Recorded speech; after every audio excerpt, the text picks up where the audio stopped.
बिस्मिल्लाहिर्रहमानिर्रहीम। हज़रत मौलाना इलियास साहब रहमतुल्लाह अलैह के मलफूज़ात के अंदर लिखा हुआ है, उन्होंने फरमाया, अंबिया अलैहिस्सलातु वस्सलाम की उम्मतों की आम हालत ये रही है कि जो ज़माने नबूवत से उनको बुअद होता था, दीनी उमूर इबादात वगैरह अपनी रूह और हकीकत से खाली होकर उनके यहाँ महज रसूम की हैसियत इख्तियार कर लेते थे और उनकी अदायगी बस एक पड़ी हुई रस्म की तौर पर होती थी।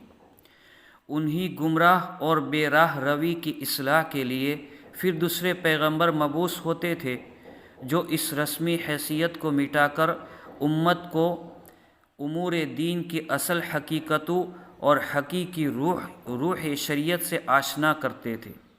सबसे आखिर में जब रसूलुल्लाह सल्लल्लाहु अलैहि वसल्लम मबऊस हुए तो इस वक्त जिन कौमों का ताल्लुक़ किसी समावी दीन से था, उनकी हालत भी यही थी कि उनके पैगंबरों की लाई हुई शरीयत का जो हिस्सा उनके पास बाकी भी था, तो उसकी हैसियत भी चंद रस्मों की तरह रह गई थी।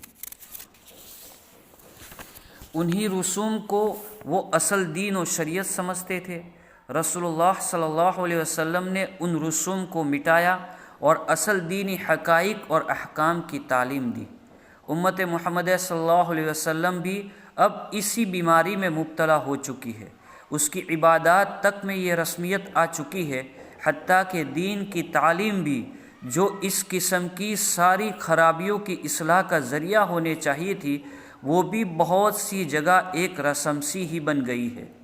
लेकिन चूँकि सिलसिले नबूवत अब ख़त्म हो चुका है, इस किस्म के कामों की ज़िम्मेदारी उम्मत के उलमा पर रख दी गई है, जो नाइबीन नबी सल्लल्लाहु अलैहि वसल्लम है।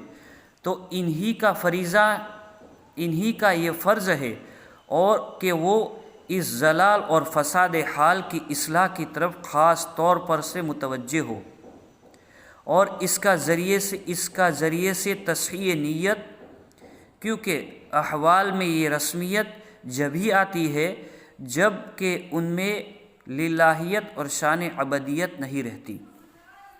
नीयत की तस्हीह से आमाल का रुख सही होकर अल्लाह ही की तरफ फिर जाता है और रस्मियत के बजाय उनमें हकीकत पैदा हो जाती है और हर काम अबदियत और खुदा परस्ती के जज्बे से होता है। अलगर्ज़ लोगों को तस्हीह नीयत की तरफ मुतवज्जे करके उनके आमाल में लिल्लाहियत और हकीकत पैदा करने की कोशिश करना उलमाए उम्मत और हामिलान दीन का इस वक्त का एक ख़ास फरीज़ा है।